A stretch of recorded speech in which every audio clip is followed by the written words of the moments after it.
మీ పిల్లలు చదువుకున్నది ఎగ్జామ్ హాల్లో రాయాలన్నా, కాంపిటేటివ్ ఎగ్జామ్ క్రాక్ చేయాలన్నా మెమరీ ముఖ్యం. మెమరీ అనేది గిఫ్ట్ కాదు, రైట్ టెక్నిక్ అండ్ ప్రాక్టీస్‌తో ఎవరైనా సాధించవచ్చు. ఐ డ్రీమ్ చూస్తున్న ప్రేక్షకులందరికీ నమస్కారం. ఈరోజు మనతో పాటు ప్రముఖ ఆధ్యాత్మికవేత్త, వాస్తు జ్యోతిష్య పండితులు బాలచంద్ర శర్మ గారు మనతో పాటు ఉన్నారు. మాట్లాడదాం. నమస్కారం గురుగారు. నమస్కారం. అధిక జ్యేష్ఠ అమావాస్య ఎప్పుడు, ఆ రోజు మనం పాటించాల్సిన నియమాలు, అలాగే చేయాల్సిన పూజా విధానం గురించి వివరిస్తారు? శ్రీమాత్రే నమః. శ్రీ గురుభ్యో నమః. అధిక జ్యేష్ఠ అమావాస్య విశేషంగా అధిక మాసంలో మనం ఏం చేసినా, ఇది దామోదర మాసం అని అంటారు. ఈ అధిక మాసంలో ఏంటంటే మనం ఏం చేసినా అధికస్య అధికం లభేత్. ఉదాహరణకు వివాహాలు, పెళ్ళిళ్ళు, గృహప్రవేశాలు తప్ప ఇంకేం చేసినా, ఉదాహరణకు ఎవరికైనా జాతకం బాలేదు, అలా బాలేనటువంటి వ్యక్తికి సంబంధించినటువంటి జాతక దోష నివారణ హోమాలు ఏవైనా సరే గనక మనం ఆ యొక్క అధిక మాసంలో చేస్తే రెట్టింపు ప్రతిఫలం దక్కుతుంది. ఎవరైనా సరే రుణ విమోచన హోమాలు ఉంటాయి, కొన్ని రకాలుగా అప్పులు తీర్చుకునేటువంటి హోమాలు, అవేవైనా చేసినా సరే రెట్టింపు ఫలితాలు వస్తాయి. కొన్ని ఎప్పటి నుంచో మనకు పెండింగ్లో ఉన్న పనులు ఉంటాయి, వాటికి సంబంధించి మనం ఒకవేళ ఉదాహరణకు కొంతమంది ఇంత ట్రై చేసినా సరే పనులు కావు, అలాంటివి అవ్వని పక్షంలో మనము విశేషంగా సంకటహర చవితి అనేటువంటి హోమాలు చేస్తూ ఉంటాం. ఈ సంకటహర చవితి హోమాలు లాంటివి ఏవైనా సరే చేయడం ప్రారంభించేది కూడా ఈ రోజున చేస్తే మంచిది, ఈ యొక్క అధిక మాసంలో చేస్తే మంచిది. అందులో పౌర్ణమి కానీ అమావాస్య కానీ విశేషమైనటువంటి ప్రతిఫలాన్ని ఇస్తాయి. పూర్ణతిథులు అంటారు. అమావాస్య మనకు అంటే ఏదైనా సరే శూన్యం నుంచే కదండి పుట్టేది, శూన్యంలోకే వెళ్ళేది. కాబట్టి అమావాస్య అనేటువంటిది ఆ రోజున మనము ఏదైనా హోమం చేసినా, ఏదైనా పూజ చేసినా, ఏదైనా జపం చేయించినా, దేవాలయ సందర్శనం చేసినా, మొక్కుబళ్ళు ఏమైనా ఉంటే తీర్చినా, మొక్కుబళ్ళు ఏమైనా సరే సమర్పించినా మనకు చాలా చాలా మంచిది. ఉదాహరణకు ఎప్పటి నుంచో మీకు మొక్కు ఉంది, 108 ప్రదక్షిణాలు చేయాలి, అమావాస్య రోజు చేయండి. ఈ యొక్క అధిక మాసంలో వచ్చి అమావాస్య రోజు చేయండి, చాలా మంచి రిజల్ట్ వస్తుంది. ఒకవేళ మీరు ఏదైనా కొంతమంది పిల్లల కోసం ఎదురు చూసేటువంటి వాళ్ళు ఉంటారు, రావి చెట్టు వేప చెట్టు కలిసి ఉన్నటువంటి చోట ఉయ్యాల కట్టాలి. అలా ఎవరైనా కట్టినా ఈ అధిక మాసంలో వచ్చేటువంటి అమావాస్య రోజు ఆ ఉయ్యాల కట్టండి, దానివల్ల కూడా విశేషమైనటువంటి సత్ఫలితం పొందుతారు. ఇలా అన్నదానం చేసిన కొంతమందికి శనిగ్రహ సంభావిత దోషములు ఉంటాయి, వాళ్ళు ఏం చేయాలంటే ఈ వచ్చేటువంటి అధిక మాసంలో వచ్చేటువంటి అమావాస్య రోజున శనికి తైలాభిషేకము, తిలా హోమం చేయించుకుంటే మంచిది. అనాథ పిల్లలకు అన్నదానం చేస్తే ఆ రోజు మంచిది. ఎవరైనా సరే బ్లైండ్ స్కూల్స్లో వాళ్ళకి ఏదైనా సరే అవసరం ఉండి వాళ్ళకి సంబంధించినటువంటి వస్తువులను దానం చేస్తే మంచిది. వీలైతే గోధుమ పిండితోని మధుర పదార్థంగా ఇంకేదైనా చేయించి మనం దానం చేసినా మంచిది. భోజనాలు పెట్టిస్తే మంచిది. వస్త్రదానం చేస్తే మంచిది. కాళ్ళకు చెప్పులు లేనటువంటి వాళ్ళకి కాళ్ళకు చెప్పులు గనక వేస్తే మంచిది.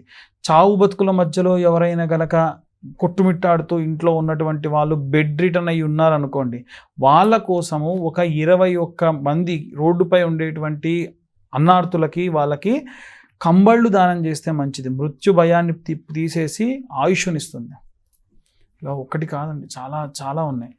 వెంకటేశ్వర స్వామి దేవాలయంలో అభిషేకం చేయించిన ఆ రోజు మంచిది, లేదా స్వామివారికి నివేదన చేయిస్తే మంచిది. బెల్లంతో చేసినటువంటి పదార్థంతో ఆ రోజు నైవేద్యం చేయిస్తే మంచిది. ఆంజనేయ స్వామికి గనక ఆ రోజు సంపూర్ణ సేవలు అంటే అభిషేకము, ఆకుపూజ, సింధూరము, వడమాల లేకుంటే రోటుమాల విశేషంగా అమావాస్య రోజు చేయిస్తే ఆంజనేయ స్వామికి చాలా మంచిది. ఇక కొంతమంది ఎవరైనా సరే బాగా గాలి సోకి లేదా బాగా మెంటల్గా డిస్టర్బ్ అయిపోయి ఉన్న వాళ్ళు ఎవరైనా ఉంటే గానగాపూర్ క్షేత్రానికి అమావాస్య రోజు తీసుకెళ్ళండి. ఈ అమావాస్య రోజు తీసుకెళ్ళండి, వచ్చేటువంటి అమావాస్య రోజు. అంటే మానసికంగా బాగా కుంగిపోయి ఉన్నటువంటి వాళ్ళు ఎవరన్నా ఉంటారో వాళ్ళైనా సరే గానగాపూర్ క్షేత్రంలో ఉన్న దత్తక్షేత్రానికి తీసుకెళ్ళండి, చాలా మంచిది. ఇంకా ఎట్టి పరిస్థితులలో అమావాస్య రోజు చేయకూడని పనులు కూడా, ఈ అమావాస్య రోజు చేయకూడని పనులు ఏంటంటే గోర్లు తీయడం, జుత్తు కత్తిరించుకోవడం, కొత్త బట్టలు కొనడం, నల్ల దుస్తులు ధరించడం, గర్భిణీ స్త్రీలు ఎవరైనా సరే చెట్లు కానీ పూలు కానీ కొయ్యడం లేదా మొక్కలు తీయడం మంచిది కాదు. ఇవేవి చేయకూడదు. వీలైతే బలులు ఇస్తారు కదా, అమావాస్య రోజు బలులు ఇవ్వకూడదు. ఏవైనా సరే కూల్చడం లాంటివి చేయకూడదు. ఒకవేళ కూల్చేటప్పుడు పొరపాటున అక్కడ పుట్టలుంటే 100 రెట్ల దోషం ఆ రోజు చేస్తే, అందుకని చేయకూడదు. వీలైతే అమ్మవార్లకి ఆ రోజున గ్రామ దేవతలకు, మనం అంతకు ముందు చెప్పుకున్నటువంటి టాపిక్లో కూడా అమ్మవార్లకు సంబంధించినటువంటి విషయాన్ని చెప్పుకున్నాం. ఆ రోజున గనక అమ్మవార్లకు విశేషంగా చీర, పసుపు, కుంకుమ అమ్మవారికి సమర్పించడం వల్ల కూడా విశేషమైనటువంటి సత్ఫలితం పొందవచ్చు. ఎందుకంటే అమావాస్య చాలా వరకు మనకు ఏమీ లేనటువంటి స్థాయికి తీసుకెళ్ళినటువంటి గుర్తుగా మనం చూస్తాం. అది అధిక అమావాస్య ఇంకా మంచిది. ఆ రోజున గనక ఇలాంటివి ఏవి చేసినా మనకు అత్యంత కీర్తి, ప్రతిష్ట, అంటే డబ్బుతో కొనలేనటువంటి వాటి స్థాయికి తీసుకొని వెళ్తుంది.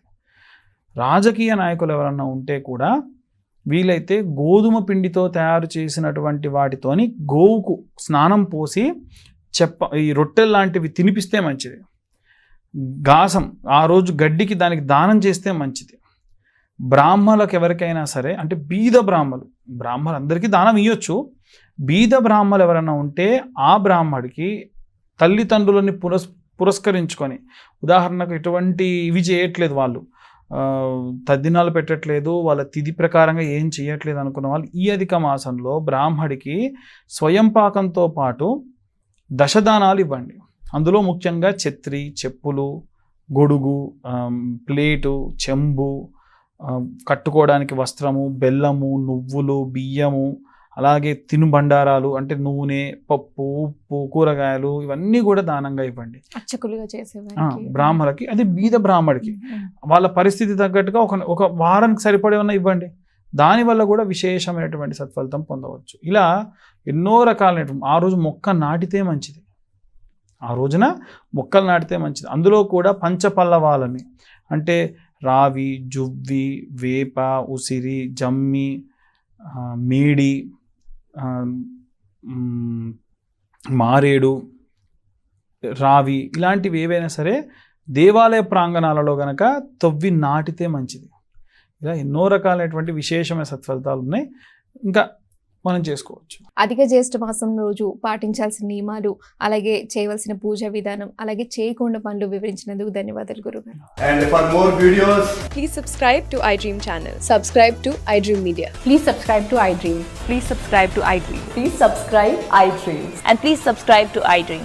For more videos, subscribe to iDream. please like, share and subscribe to the channel. Congratulations, iDream. Subscribe to iDream. Subscribe to iDream. So subscribe to iDream Media. iDream ki iDream team andarki huge congratulations. Please subscribe iDream Media. Please subscribe to iDream. Subscribe iDream. Please subscribe to iDream. iDream అంటే నా కళల ఛానల్ను subscribe చేసుకున్న నోరు తిరుగుతలేదు, మీరైతే గంట గుర్తు కొట్టండి. For more such videos, please subscribe to iDream. Subscribe to iDream. Please subscribe to iDream. Please subscribe iDream Media. Please do subscribe to iDream. Please subscribe to iDream Media. For best entertainment and information, please subscribe iDream. And don't forget to subscribe to iDream.